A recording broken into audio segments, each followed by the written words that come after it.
Big thanks to Bluefin Brands for sending this one out. Check them out and links to get Goku in the description. Dragon Ball, horror, kaiju, and more. Steven's Toy Reviews. Hello there, collectors. It is Steven here, and welcome to another Dragon Ball Figuarts review. Today we're going to be taking a look at a figure that some may say is long overdue. It is the SH Figuarts Super Saiyan Full Power Goku.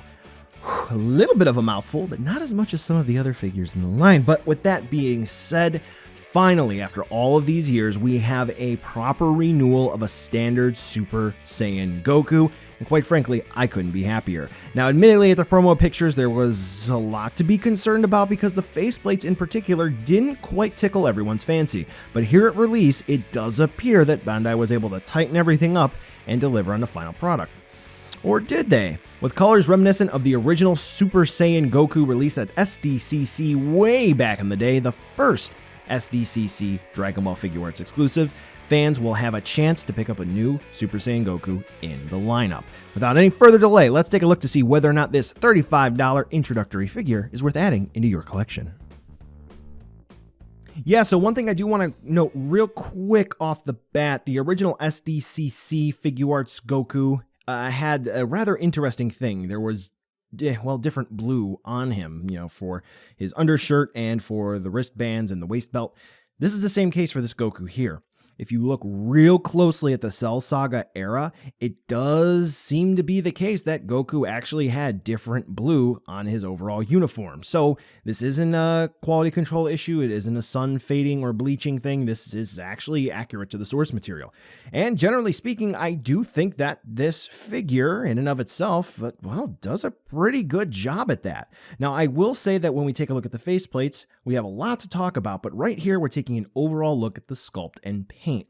The only real super duper new thing here is going to be the head sculpt because the body is going to be reusing some parts from some previously released Gokus.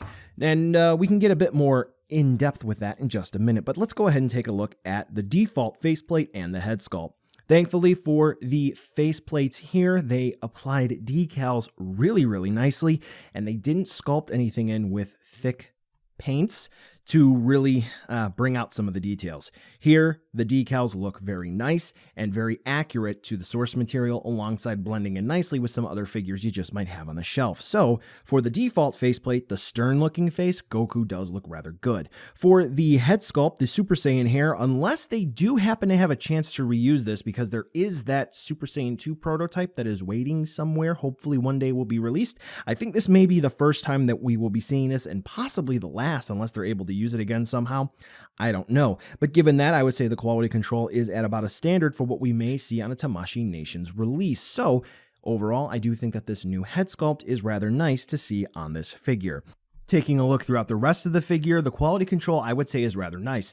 There's no blue that's out of place. I don't have any random blue splotches like I did on my original first production run, Saiyan Raised on Earth Goku, so that's good to see. One thing that I have seen some criticism for this figure for would be a little bit too much shading on the pants compared to the torso. And on this particular unit, I don't really feel that that may be the case, but one thing that I can think about is if you think about it, Goku's hair, blonde, yellow, really emanating power, light. Maybe that's what they were trying to go for, but here I'm not exactly seeing that too much. I do think that the shading is rather even on this particular unit. So overall, I think there may be some personal things here and there that some folks may or may not like, but from what I have here in hand, I do think that the full power Super Saiyan Goku looks rather nice. Goku's articulation here is pretty much going to be standard for any of the Figuarts Gokus in the lineup so far. Pretty much, I don't even remember how many Gokus we're at this point, but you should know how Goku is going to be moving. There are a couple of small differences and some things I do want to talk about. The small differences are mostly going to be for how the head moves. Now, Goku is going to be able to move his head back like that, okay? And he's going to be able to move his head down. So that's about how far he can look up with just the neck joint, and that's how far he can look down. Now, if you'll notice, when he goes to look down, his faceplate starts to disconnect a little bit, and as more you push, the more it starts to disconnect. So that's something to keep in mind.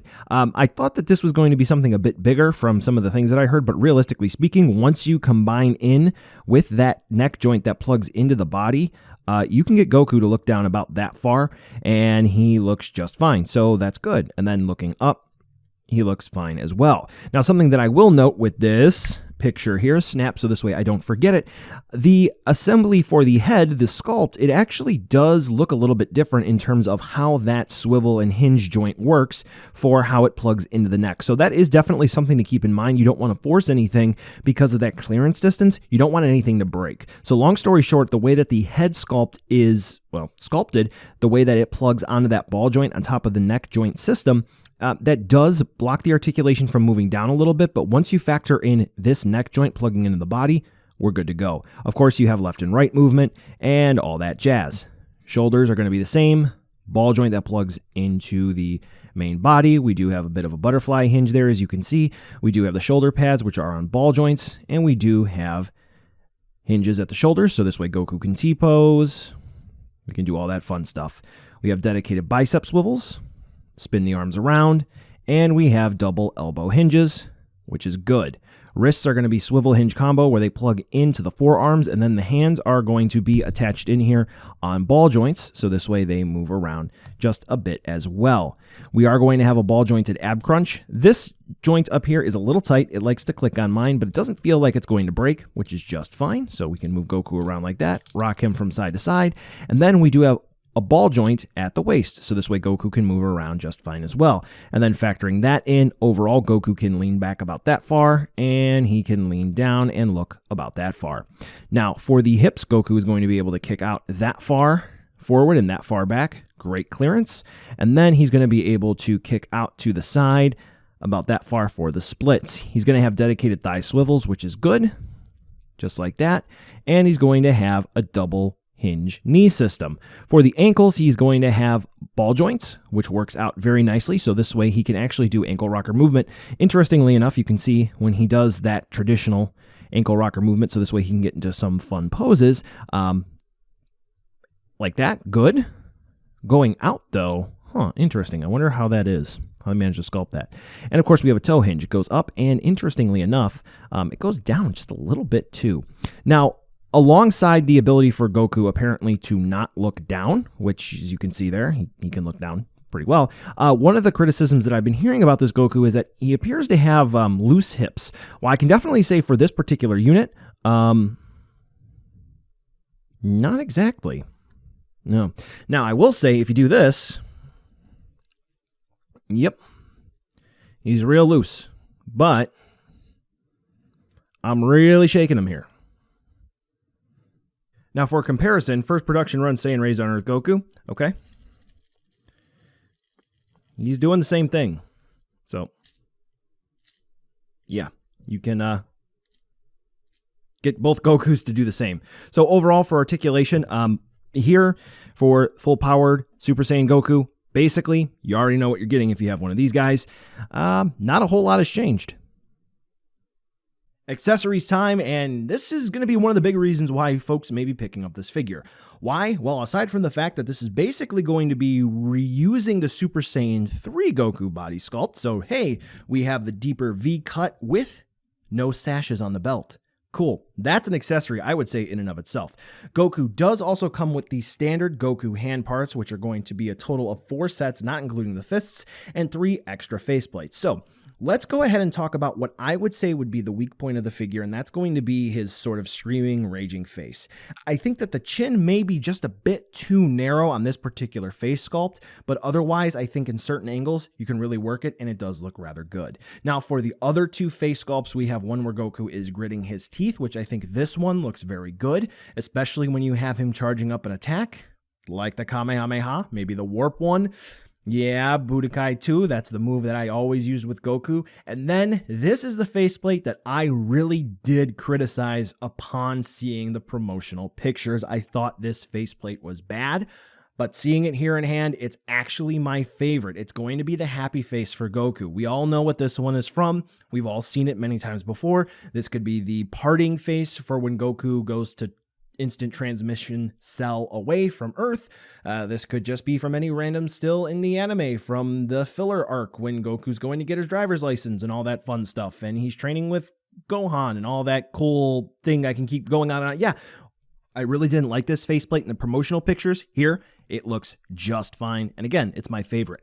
Now for the alternate hand parts, we get pretty much everything you would expect from Goku. We are going to get the Kamehameha hands. We are going to get super splayed out hands. We are going to get sort of karate hands, if you will. And then we're going to get left and right hand parts for the instant transmission or the two-finger Cub Scout sort of piece hands. So yeah, left and right hand parts, that's always good to have. I always like it when there are mirroring hand parts, you know, so you just don't have one chopping hand that comes with one release. You know, gotta have left and right hands for that.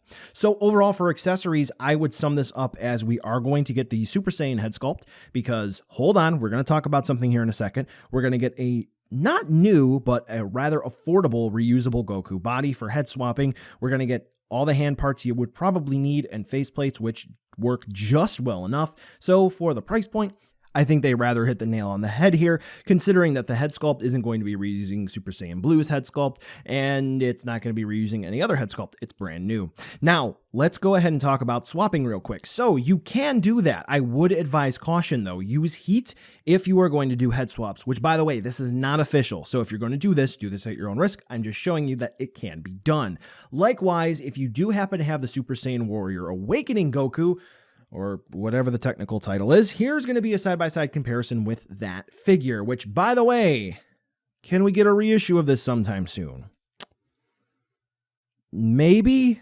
Hopefully? I don't know. Just putting that out into the universe. Folks would like it. Yeah, so this is a great way to get another head sculpt for Super Saiyan and to get another Goku body that is rather vanilla from Cell Saga and even the Buu Saga. All right, let's go ahead and move on over to a size comparison. And, I mean, you know how big Goku is. It's pretty much going to be the same body you've seen how many times before at this point? Yeah. So, buy now, skip, or wait for a deal.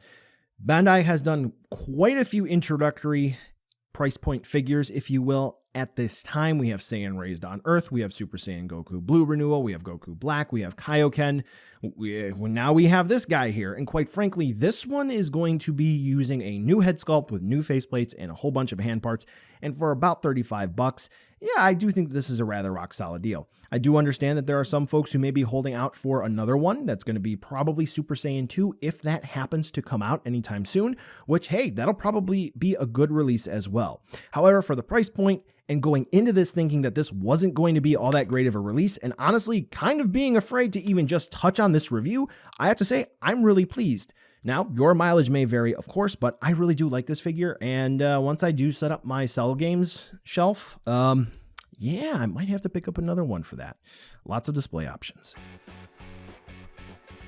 Well, collectors, that brings us to the end of the video today, and I just wanted to take a second to thank you so much for watching. Now, you've heard a lot from me. I'd like to hear a little bit from you. Drop in the comments down below whether or not you liked it, you hated it, or maybe you were somewhere in between. I also want to take an extra second here for a nice, humongous thank you to all the patrons for SDR over the last month who have really helped the channel grow into what it can be today. So to all of you, 2 big thumbs up. Thank you very much. And now the end card should be popping up, which will give you a few clickable links, like maybe to subscribe or head on over to my Patreon, or some short URLs like to my social media or to my Teespring store. There's also a video I hand selected for you, so if you want to watch another STR video, I hand selected some good content for you to watch, so definitely check out that video. Thank you again so much for watching, and I'll catch ya in the next video.